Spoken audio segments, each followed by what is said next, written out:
नमस्कार दोस्तों, आज हम लगाने वाले हैं शहीदों के नाम पे पेड़ पौधे। क्योंकि अपने नाम पे तो हर कोई कमेंट करा के लगा रहा है, पर हम लगाने वाले हैं शहीदों के नाम पे। ये बिल्कुल फ्री हैं। जैसे शहीदों ने हमें आज़ादी दिलाई और उनकी जो छाया है वो हमारे देशभक्तों की छाया है। जय हिंद दोस्तों। तो वीडियो को लाइक और मन शेयर को करें। प्रसन्न रखना बहुत बड़ी साधना है, बहुत बड़ा लाभ है, जिसका हर समय मन प्रसन्न रहता है। जानते हो किसका मन प्रसन्न रहता है? जिसका मन प्रभु से अपनापन कर लिया है। मन को सदैव प्रसन्न रखना है। भगवत संबंध से ही मन प्रसन्न रह सकता है। ये मन चंचल क्यों रहता है, अशांत क्यों रहता है? ये जितना विषयों का चिंतन करेगा, जितना नाशवान परिवर्तनशील वस्तु व्यक्ति स्थान का संबंध स्वीकार करेगा, उतना ही जलेगा, उतना ही अशांत रहेगा, उतना ही चंचल रहेगा। त्यागात् शान्तिरनन्तरम्। जितना ये सब वस्तु व्यक्ति स्थान का राग त्याग करेगा, उतना ही शांत हो जाएगा, उतना ही आनंदित हो जाएगा, उतना ही प्रसन्न हो जाएगा। यदि आप मन को प्रसन्न करना चाहते हैं तो किसी भी व्यक्ति वस्तु स्थान का इसे संबंध न रख ले पावे, ये सावधानी रखना। और होता क्या है, बोले चलो मनोरंजन करते हैं। कहां? किसी व्यक्ति में, किसी वस्तु में, किसी स्थान में, किसी द्रव्य में। होता क्या है, मनोरंजन होता नहीं। एक नई जलन, एक नई चिंता, एक नई कामना, एक नई वासना, एक नया फसाव। चले थे आनंद लेने और फंस गए।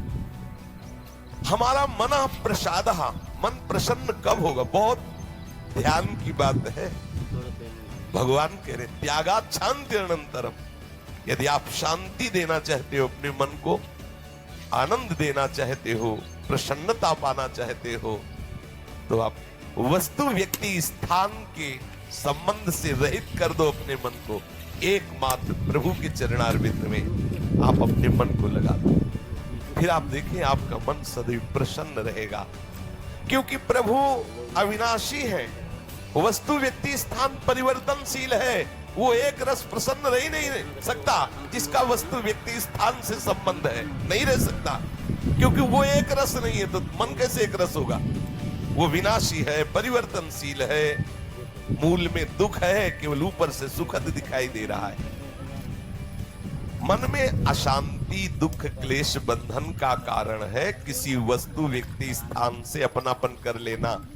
सूक्ष्मता से देख लीजिए, अभी हम यही फंसे हैं, चाहे हम ज्ञानी भगत हो, चाहे प्रेमी भगत हो, अभी केवल मन के भगत हैं।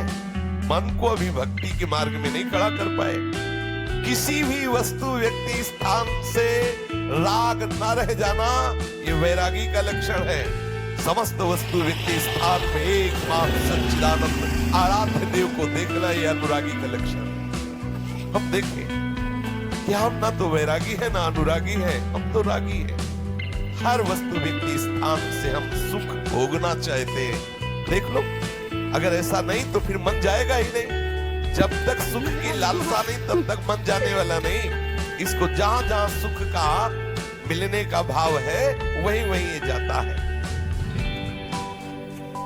जब धन संपत्ति, स्त्री, पुत्र, नाना प्रकार की भोग सामग्री, इनमें हम अपनापन कर लेते हैं तो मन हमारा चंचल हो जाता है। सबका प्रश्न होता है, मन भजन में नहीं लगता, चंचल है। मन चंचल आपने किया है, आपको ही छोड़ना पड़ेगा। आपने वस्तु व्यक्ति स्थान से संबंध कर लिया है, वो चंचल परिवर्तनशील नाशवान, वही लक्षण मन को आ रहे। वो आप अविनाशी प्रीतम से अपना संबंध कर लो, देखो कितना आनंद मन में रहता है, कितनी प्रसन्नता रहती है। भगवत चरणारविंद का आश्रय लेने वाला हर समय प्रसन्न रहता है। ये पहचान है। भारी से भारी विपत्ति में भी उसका हृदय आनंदित रहता है। क्योंकि विपत्ति संपत्ति बाहरी बात है, वो जिस आनंद में मगन है, वहां न विपत्ति का न संपत्ति का, दोनों का प्रवेश नहीं, न हर्ष न शोक का। इसलिए मना प्रसादा। साधक ध्यान दे संतुष्टा केनवा। हर परिस्थिति में मन को प्रसन्न करना सीखे, प्रसन्न रखना सीखे। परिस्थिति में प्रसन्न तभी रह सकते हैं जब भगवत चरणारविंद का आश्रय। नहीं, कभी परिस्थितियां किसी को चैन नहीं लेने देती। कभी सहयोग, कभी वियोग, कभी हर्ष, कभी शोक, कभी अनुकूल, कभी प्रतिकूल, कभी मान, कभी अपमान, इसी द्वंद्व में हम पिसते रहते हैं। तो मन कहाँ प्रसन्नता का अनुभव कर पाता है। अब किसके नाम पे लगाओगे? मन की प्रसन्नता के लिए सांसारिक वस्तु, व्यक्ति, परिस्थिति, देश काल, घटना आदि को लेकर के अब हम लगा रहे हैं रानी लक्ष्मीबाई के नाम पे। अहम करके उसे ना माने। जैसे ये व्यक्ति मेरा है, ये वस्तु मेरी है, ये स्थान मेरा है, ये अमुक अमुक मेरी। अब आपका मन प्रसन्न नहीं रहेगा, चलेगा, शांत रहेगा। अपने स्वार्थ या अभिमान को लेकर किसी का पक्षपात न करना। यदि आप अपने मन को प्रसन्न रखना चाहते हैं तो अपने स्वार्थ की पूर्ति के लिए या अभिमान की पूर्ति के लिए किसी का पक्ष न लेना। किसी का मंगल करने के लिए, किसी को आनंद प्रदान करने के लिए हम भले सलाह दे दें, और अपना अहंकार पोषण करने के लिए, अपने स्वार्थ की पूर्ति के लिए हम पक्षपात न ले। नहीं, हमारा मन प्रसन्न पकड़िए, बाद में पहले खुद बाल उसके साथ। मन को सदा दया भाव से युक्त रखे, क्षमा भाव से युक्त रखे, दूसरों को कैसे हम सुख पहुंचावे, ऐसे मननशील बने, सदैव सुख देवे को चाव, निष्काम, सबको सुख पहुंचाऊं लेकिन किसी से सुख पाने की लालसा ना हो, मन प्रसन्न रहने लगेगा। मन में जब दूसरों के हित की भावना होती है तो प्रसन्नता का प्रादुर्भाव होता है। और सदैव मन को प्रसन्न रखने के लिए थोड़ा भोजन पाना सीखें, कम बोलना सीखें, कम सोना सीखें और सदैव भगवान नाम जपना सीखें। अखंड प्रसन्नता आ जाएगी। मानते हैं प्रारब्ध के अनुसार शरीर रोगी हो सकता है, परिस्थिति प्रतिकूल आ गई, संसार ने तुम्हारा त्याग कर दिया, लोग निंदा करते हैं, लेकिन आप प्रसन्न रहेंगे क्योंकि आपने बहुत बड़े करुणा निधान आनंद समुद्र प्रभु का आश्रय ले लिया है। उस आश्रय में जो बाधक भाव है उनका त्याग कर दीजिए। अधिक भोजन करने वाला कभी प्रसन्न नहीं रह सकता। और बड़ी विचित्र ये जिह्वा है, ऊब गए भगवान।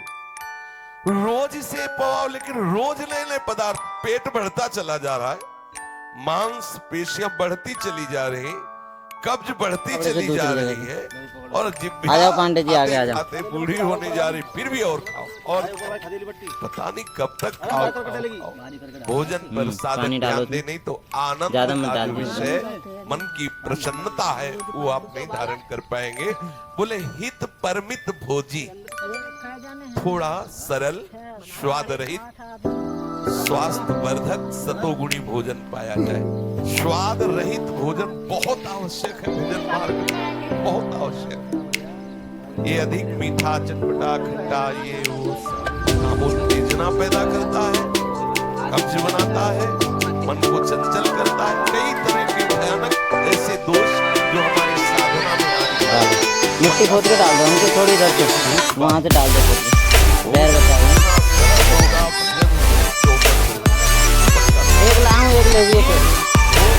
एक छोटा पेड़ दे दियो उसमें से, या दो दे दो, एक बचा लो बस, एक बड़ा वाला बचा लो, दो छोटे दोनों दे दो, दोनों लगा लियो मेरे को।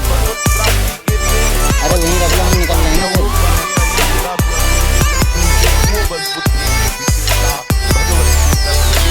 और नाना प्रकार की वासनात्मक खेल की कामनाएं, कल्पनाएं, ये भोजन बहुत आवश्यक है। भोजन सुधारना। आगे जाओ पांडे जी, आगे जाओ। जैसा खाओ अन्न वैसा बने मन। तो मन प्रसाद कैसे प्राप्त होगे, क्योंकि आपको भोजन ठीक नहीं है। पांडे जी आओ, इधर आओ, बहुत सावधान सामने आओ, मोबाइल के बताओ क्या कर रहे हैं। परमित भोजन हमें मन प्रसाद स्थिति में निश्चित प्रतिष्ठित कर देगा। आजा आजा आजा, स्कूल की ड्रेस में आ जाएगा। आजा, कोई बात नहीं, अच्छा लगेगा। सामने आजा, खड़ा हो जाएगा।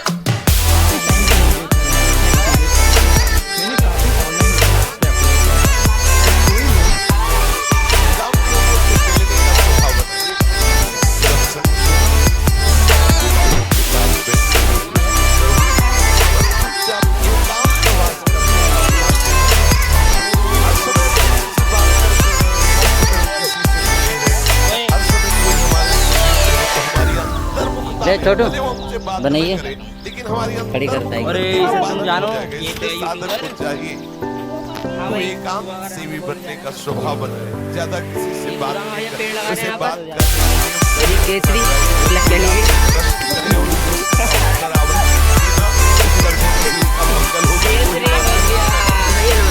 भैया ना अली के देखो ऐसा कर रहे हैं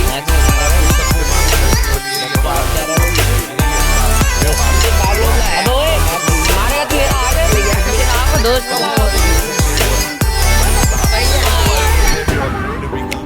ये सब चढ़े गैंगस्टर हैं ये कल पिटका है पता ना आज हमें लेके जाएंगे हुलिया बदल दिया इसका तो कपड़ा फाड़ दिया वचन बोले, ये कहाँ है सबसे बड़े वाले गैंगस्टर सेवन करे, यार भैया हमारे ये जो डर के भागते नियमानुसार हैं करे, ये स्वल्प निद्रा भी ये वाले स्वल्प सोने का समय बनाए।